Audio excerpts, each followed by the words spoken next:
আসসালামু আলাইকুম এভরিওয়ান, সবাই কেমন আছো? আলহামদুলিল্লাহ, আল্লাহর রহমতে আমরা ভালো আছি, বেঁচে আছি। তার জন্য আসলেই আল্লাহর দরবারে লাখো লাখো শুকরিয়া, আলহামদুলিল্লাহ। এবং যারা আসলে কষ্টে আছে, যারা বিপদে আছে, যারা আসলে বাঁচার জন্য কতটা যে ছটপট ছটপট করছে, তাদের জন্য আমরা দোয়া করি। আল্লাহ যেন তাদেরকে হেফাজত করে, আল্লাহ যেন তাদেরকে বিপদমুক্ত করে, আল্লাহ যেন তাকে প্রতিটা ক্ষণে সাহায্য করে। আর যারা তাদের সাহায্য করছে তাদের পথটা যেন সহজ সরল করে দেয়।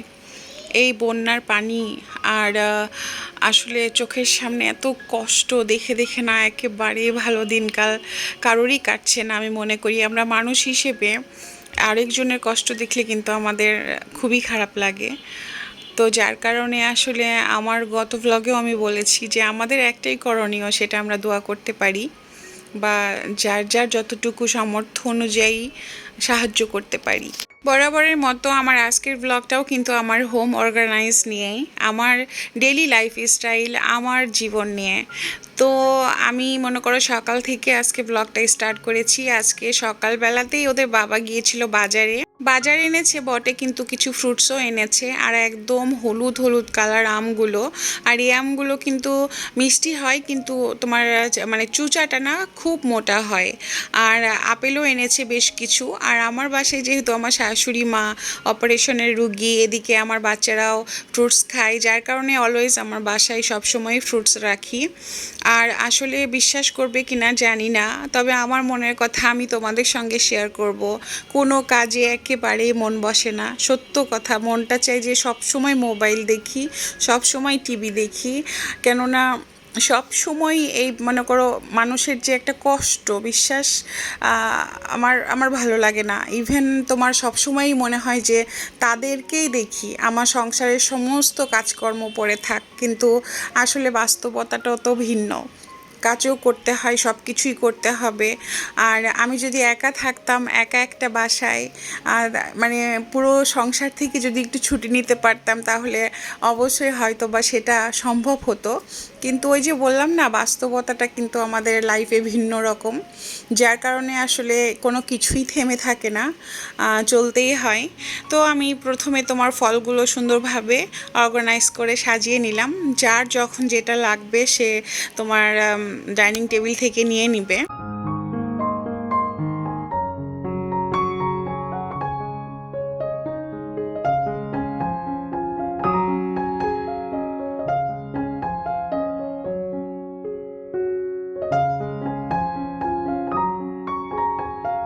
আমাদের বাংলাদেশের কি হলো কেন জানি, আসলে কয়েকটা মাস ধরে কোনো কিছুই কোনোভাবেই কোনো কিছু ঠিক যাচ্ছে না। এতদিন ছিল আসলে রক্তের বন্যা, বা আর্তনাদ তখনও ছিল, এখনও আছে।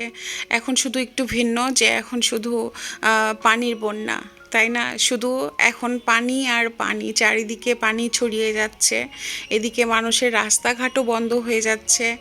আল্লাহ যে কী করবে এক আল্লাহ খোদা জানে। তবে আমি কালকেও বলেছি তোমাদেরকে যে আল্লাহ অন্তত বৃষ্টিটা কমিয়ে দিলে মানুষের একটু উপকার হবে, যার কারণে আমরা বেশি বেশি দোয়া করতে পারি। কেননা আসলে আল্লাহ তো দয়ার মালিক, সে দয়া করবে আর আমরা চেষ্টা চালিয়ে যাব, এতটুকুই। আজকে সকালের নাস্তাটা আমাদের পরোটা দিয়ে হবে, কেননা আজকে শুক্রবার ছুটির দিন। আজকে আমরা লম্বা একটা ঘুম দিয়েছি, আজকে নাস্তা বানানো একেবারেই সম্ভব হয়ে ওঠে নাই, যার কারণে এটাই আমাদের আশা ভরসা। তারপর ওদের বাবা বলেছিল যে বাইরে থেকে পরোটা বা তোমার যা কিছুই পাক না কেন নিয়ে আসবে। তো আমি বললাম যে না, লাগবে না, তুমি শুধু আছে না ফ্রোজেন পরোটাটা নিয়ে আসো। এদিকে বাচ্চাদের জন্য ফ্রোজেন পরোটা লাগতো, আর মনে করো এক ঢিলে দুই পাখি আমাদের খুব উপকারে আসছে। সো আমরা অফ ক্যামেরায় তোমার ব্রেকফাস্টটা করে নিয়েছি। আর এখন আমি আজানের জন্য আম কাটছি। আজান তো আম দেখেই বলে আম্মু আমি আম খাবো।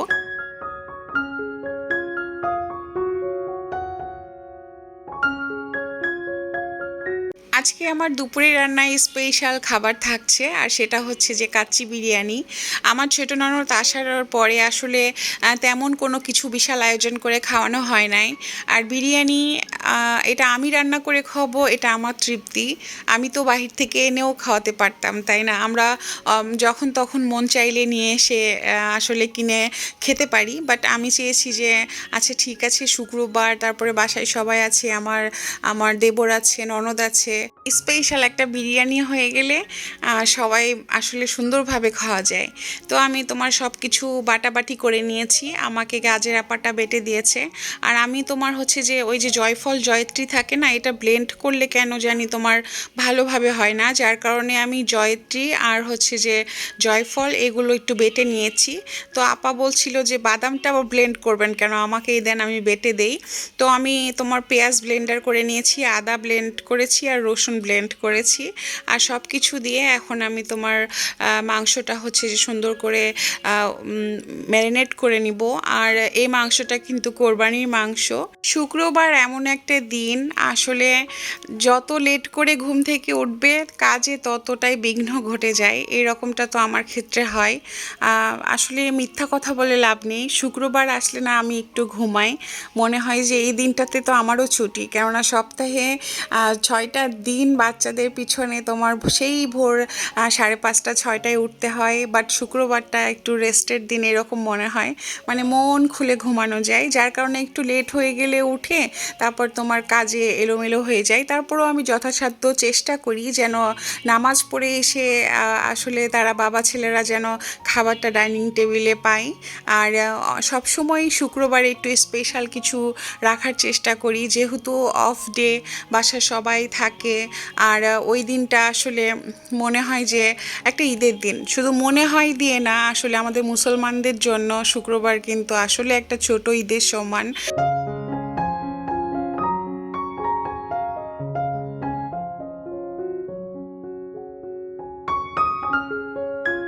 আমি যখন কাচ্চি বিরিয়ানি রান্না করি সব সময় কি করি, কড়াইয়ে তোমার মাংস কষিয়ে তারপরে সব কিছু মিক্সড আমি কড়াইয়ে করি। আর কখনো যদি তোমার দম বিরিয়ানি রান্না করা হয় সেক্ষেত্রে আমি এরকম ম্যারিনেট করে রাখি। বাট আজকে কেন জানি মনে হলো যে না, আজকে একটু মাখিয়ে রাখি কিছুক্ষণের জন্য। আর কাচ্চি বিরিয়ানিতে আলু একেবারেই আমি পছন্দ করি না, আর আমার বাচ্চারা তো আলু দেখলে তোমার ফেলেই দিবে এরকম অবস্থা। যার কারণে আমি জাস্ট একটা বড় আলু নিয়েছি, 3 পিস করেছি, যে আমার দেবর বা হচ্ছে যে আমার ননদ যদি খাই সেক্ষেত্রে দিয়েছি।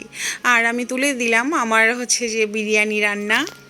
সবার রান্না যেমন একরকম হয় না, তেমন রান্নার ধরনটাও কিন্তু একরকম হয় না। আর বিরিয়ানি এমন একটা খাবার তোমার যার যার মতো রাঁধুনিরা মনে করো আয়ত্ত করে সে সেই স্টাইলে রান্না করে। আর কাউকে কপি করার মতো কোনো কিছু নাই, আর কারো কাছ থেকে যদি শেখা যায় সেটা তো অনেক ভালো কিছু। আসলে শিখতে তো মানা নেই, মানুষ কিন্তু অনেকভাবে, অনেক স্পেশালভাবে তোমার হচ্ছে যে বিরিয়ানি রান্না করে। তো আমারটা একটু ভিন্ন রকমভাবেই আমি বিরিয়ানি রান্না করি। তো আলহামদুলিল্লাহ আমার বিরিয়ানি খেতে সবাই অনেক পছন্দ করে। তো আমি বিরিয়ানি রান্না করছিলাম, আর হঠাৎ করে না রান্নাঘরটা একদম আলোকিত হয়ে গেছে। তখন আমি ভাবলাম কি ব্যাপার, তার মানে রোদ উঠেছে। আমি জাস্ট দৌড়ে বারান্দায় আসছি আর বলছিলাম যে আলহামদুলিল্লাহ, আলহামদুলিল্লাহ, আলহামদুলিল্লাহ, আল্লাহ এই রোদটা খুবই প্রয়োজন ছিল, তুমি যে আজকে রোদ দিয়েছো আলহামদুলিল্লাহ। শুধু আমাদের ঢাকা শহরে না, তুমি সব জায়গায় রোদ দিয়ে দাও যেন পানি একেবারেই শুকিয়ে যায়। তবে সত্যি কথা মনে হচ্ছিল যে আল্লাহ আমাদের দোয়া কবুল করছে। বিপদ আসলে যত বড়ই হোক না কেন, আল্লাহ তাআলা আমাদের বিপদ মুক্ত করবে ইনশাআল্লাহ। আমাদের আসলে পরীক্ষা নিচ্ছে, এই বন্যা দিয়ে মানুষকে এত কষ্ট দিচ্ছে, কতগুলো জেলা ডুবে গিয়েছে, কতগুলো মানুষ আজকে তোমার এই রকম বিপদে আছে। আর আমি তো ওই যে বললাম না যে আমার মনে হচ্ছিল যে শুধু নিউজ দেখি, শুধু নিউজ দেখি। এই যে তোমার আন্দোলনের সময় মনে হয়েছে যে সব কিছু বাদ দিয়ে শুধু নিউজ দেখবো যে কোথায় কি হচ্ছে। এখনও সেম মনে হচ্ছে যে শুধু নিউজ দেখবো যে কোথায় কি হচ্ছে। তো তোমার হচ্ছে যে ফেসবুকে যদি ঢোকা হয় তখন দেখা যাচ্ছে যে তোমার এখন মানুষ আছে না যে তোমার পোশাক খুঁজতেছে ছোট বাচ্চাদের বা বড়দের, কেননা তোমার ভিজে যাচ্ছে তো সব কিছু। এদিকে তোমার অনেকে টাকা চাচ্ছে না, যারা আসলে এইগুলো কাজে মানুষকে হেল্প করছে বা যারা সাথে মনে করো আছে, তাদের পাশে দাঁড়ানোর চেষ্টা করছে, সবাই বলছি যে টাকা দিও না, বিকাশ করো না, তোমরা খাবার পাঠাও বা জামা কাপড় পাঠাও বা নৌকা পাঠাও, স্পিড বোট পাঠাও, এই রকম। তবে এমন কিছু পোস্ট দেখেছি আমি, যেটা একদম মনে করো জঘন্য জঘন্য জঘন্যতম, একদম অমানুষের মতো কাজকর্ম, যে একটা বোট তোমার ভাড়া চাচ্ছে 1,00,000 টাকা, 50,000 টাকা, বা তোমার অনেক আছে না যে স্পিড বোট আছে, বড় বড় তোমার নৌকাগুলো আছে, সেগুলোর ভাড়া চাচ্ছে এইরকম। তো আমি জাস্ট অবাক হয়ে যাই, এগুলো কি মানুষ নাকি? এগুলো মানুষ হতে পারে না। এই রকম বিপদে মানুষ বিনা পয়সায়, তোমার তোমার যেটা আছে, তোমার যদি থাকে, তোমার যদি 10টা নৌকা থাকে, তুমি তো ফ্রি দিয়ে দিবা। কিন্তু ওই যে সুযোগের সদ্ব্যবহার, আসলে এরাই হচ্ছে মেন দুশ্মন, বুঝছো? এরা ভালো মানুষ কখনো হতেই পারে না। যাদের মানুষের কষ্ট দেখেও মন কাঁদে না, তাদের জন্য আসলে আল্লাহ তাআলা কী করবে আল্লাহ খোদা জানে। তো আমি জাস্ট বলতে চাই যে এগুলো মানুষ আসলে কারো কোনো দিনও উপকারে আসবে না। এরা শুধু চাই আসলে কখন সুযোগ পাবো তখন একটু অর্থ উপার্জন করব, বাট তাদের এই অর্থটা যে কোনো কাজে আসবে না তাদের জীবনে, এটা তাদের আসলে কে বোঝাবে? উপকার না করতে পারলেও ক্ষতি করার কোনো প্রয়োজন নেই। মানে এগুলো করে না মানুষের চোখে আরও ঘৃণিত অবস্থায় আসলে সেই মানুষগুলো অবস্থান করে। আর আর আমি বেশি কিছুই বলতে চাই না। মানে কিছু কিছু নিউজ দেখে না, সত্যি কথা, মানে মনোভাবটা এমনভাবে প্রকাশ করতে পারি বা বলতে পারি, বা মনটা খুবই চায় যে সেই মানুষটাকে যদি পেতাম তাহলে বলতাম, আপনি কি মানুষ? আজকে এত বড় বড় বিপদ, সেইখানে লঞ্চ বলো বা হচ্ছে যে নৌকা বলো, স্পিড বোট বলো, ফ্রি দেওয়া উচিত। সেইখানে মানুষ এখানেও স্বার্থ খুঁজছে। আসলে বাদ দেই সেগুলো মানুষের কথা, যেগুলো মানুষ আসলে কোনো ইম্পর্টেন্ট কোনো কিছু ডিজার্ভ করে না। তো আসলে তোমাদের সঙ্গে আমি এই যে অনেকগুলো কথা শেয়ার করছিলাম, আর আমার ব্লগের অনেকগুলো পার্ট চলে গিয়েছে। তো আমি তোমার হচ্ছে যে বিরিয়ানির মাংসটা কষাতে দিয়ে তারপরে আমার বড় ছেলের খেলার রুমটা আসলে একটু গুছিয়ে নিলাম, কেননা তারা এতটা অগুছালো করে রাখে, আর বেডশিটটাও চেঞ্জ করা খুবই প্রয়োজন ছিল।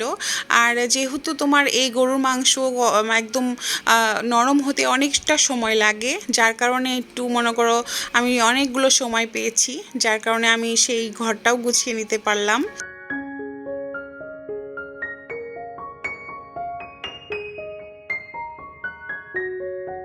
আমি আমার সংসারকে অর্গানাইজ করার জন্য আসলে রান্নাঘর থেকে আমি অনেকটা সুবিধা আসলে মানে লুফিয়ে নেই। সেটা কোন ক্ষেত্রে? আসলে আমি রান্না তুলে দিয়ে না অনেকগুলো কাজ করতে পারি। আর যে কোনো রান্না, মানে আছে না, রান্নার মতো হচ্ছে, বা কষাতে দিয়ে গেলাম, একটু পানি দিয়ে গেলাম, বা আমি একটা কাজ করে ফেললাম। আমি ওইটা করি না যে আমার রান্না হচ্ছে আর আমি দাঁড়িয়ে আছি, একদম যতক্ষণ না হবে ততক্ষণ আমি রান্নাঘর থেকে বের হব না, সেটা আমি একেবারেই করি না। তবে এক্ষেত্রে আমার কিন্তু তরকারি বলো বা ভাত বলো কোনো কিছুই পুড়ে যায় না, কিন্তু সেটা যদি হয় চা, কফি বা দুধ, সেটা আমার অলওয়েজ পুড়ে যায়। তো এই ক্ষেত্রে না, আমি রান্না তুলে দিয়ে অনেকগুলো কাজ করে ফেলি, যেমন ডাইনিং টেবিল পরিষ্কার করা, তোমার লিভিং রুমটা একটু ক্লিন করা, বা আমার রুমের সেলফগুলো পরিষ্কার করা, এরকম ছোটোখাটো অনেকগুলো কাজ, যেগুলো তোমার 2 মিনিটেই করে ফেলা সম্ভব। আর আমি এর আগেও বলেছি যে আসলে সংসারের কাজ এমন কোনো কঠিন কাজ না। তুমি জাস্ট একটা ঘন্টা যদি মনে করো যে আমি একটা ঘন্টায় আমার পুরো বাসা পরিষ্কার করব, সেটা অবশ্যই সম্ভব, যদি সেটা ডিপ ক্লিন না হয়। ডিপ ক্লিনের ক্ষেত্রে আমাদের সময়টা অনেক বেশি লাগে, বাট এই যে নিত্য প্রতিদিনের যে ধুলাবালিগুলো পড়ে, সেইগুলো তোমার পরিষ্কার করা অনায়াসেই সম্ভব হয়ে যায়। আর এদিকে কিন্তু আমার রান্না একেবারেই প্রায় শেষের পথে।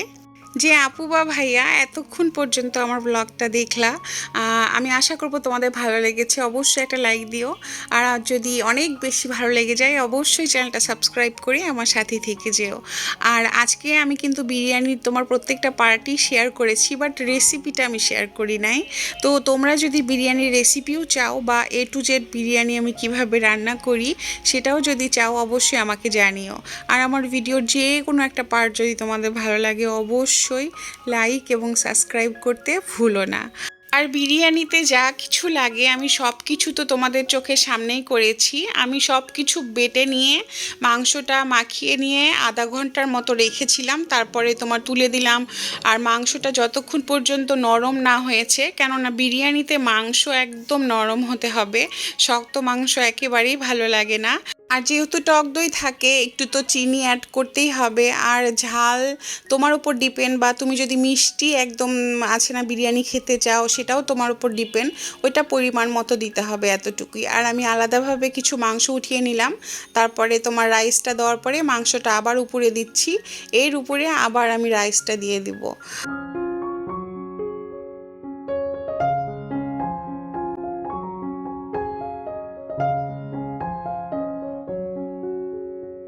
আমার পরিবারের সবাই আমার হাতের বিরিয়ানি খুবই পছন্দ করে। মানে আমার হাতের বিরিয়ানি যে মানুষটা খেয়েছে আজ পর্যন্ত তারা আলহামদুলিল্লাহ প্রশংসা করেছে যে আমার বিরিয়ানি আসলে পেট ভরে যায়, নিয়াত ভরে না এরকম। তো আলহামদুলিল্লাহ আমি ভালো বানাতে পারি বা আমার পরিবারকে আমি খাওয়াতে পারি, এতটুকুই আসলে আমার চাওয়া। আর যার কারণে আসলে বিরিয়ানিটা তো আমার ননদ আসছে, আবার কবে আসবে না আসবে এর জন্য আসলে আমার ননদের জন্য স্পেশালভাবে বানানো। আর দেবর তো আমার সাথেই থাকে, সেটার বিষয় আলাদা। ভাইয়াকে আমি যে কোনো সময় আমরা যখনই রান্না বান্না করব ভাইয়া খেতে পারবে। তো তার কারণে আসলে ভাবলাম যে ফ্যামিলি মেম্বারগুলো সবাই যখন আমরা একসঙ্গে, তাহলে আজকে একদম সুন্দর একটা দিন যে আমরা আজকে বিরিয়ানিটা খেতে পারি। আর ওই যে আলুগুলো তোমার ভেজে নিয়েছিলাম সেগুলো আমি এখন অ্যাড করে দিচ্ছি।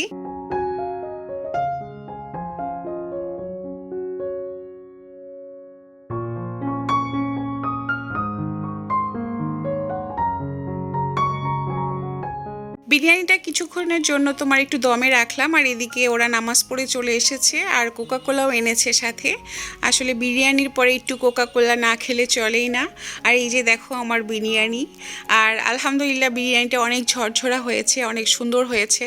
আর স্বাদে তো আলহামদুলিল্লাহ, সত্য কথা, নিজের ঢোল নিজে পিটাচ্ছি না, অমায়িক স্বাদ হয়েছিল। আর আমি যেহেতু এখন তোমার ভয়েস ওভার করছি, আমার তো খাওয়া দাওয়া সবই হয়ে গিয়েছে। তো আমার বিরিয়ানি তোমার স্বাদে আলহামদুলিল্লাহ অনেক টেস্ট হয়েছিল। আমার ননদ আমার দেবর সবাই খেতে বসেছে। আর আমার শাশুড়ি মা বিরিয়ানি যখন রান্না করছিলাম তখন থেকে এদিকে আশেপাশেও আসে নাই। আর আমি আসলে দেবর আর আমার ননদকে জিজ্ঞাসা করছিলাম যে আপু বলেন খাবারটা কেমন হয়েছে, তো বলতেছে অনেক মজা হয়েছে, অনেক স্বাদ হয়েছে।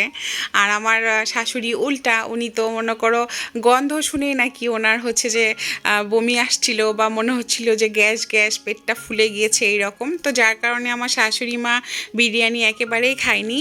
তো আমার শাশুড়ি মায়ের জন্য তোমার হচ্ছে যে ভাত রান্না করা হয়েছিল। আর এটা হচ্ছে যে বিকেল সময়, আজকে বিকেলে আমরা চা খাচ্ছিলাম, আর চায়ের সঙ্গে ছিল আমাদের টোস্ট। আমরা বসে অনেক গল্প করছিলাম, আড্ডা দিচ্ছিলাম। আর আপুকে বলছিলাম যে আপু আপনি যে কয়দিন থাকবেন সে কয়দিন চা খাওয়াবো, আর তারপরে বাসায় যেয়ে দেখবেন নেশা হয়ে গিয়েছে। আসলে গ্রামের মানুষ সচরাচর তোমার নেশা না থাকলে কেউ কখনো এত মনে করো আমাদের মতো চা পাগল হয় না, বা চা বানিয়ে খাবো এই রকম একটা আসলে আগ্রহ থাকে না। সো আমার ব্লগটা আজকে এখান পর্যন্তই। তোমরা ভালো থেকো, আমাদের জন্য দোয়া করো। এটাই ছিল আজকের আমার ব্লগ। সো আজকের জন্য আল্লাহ হাফেজ।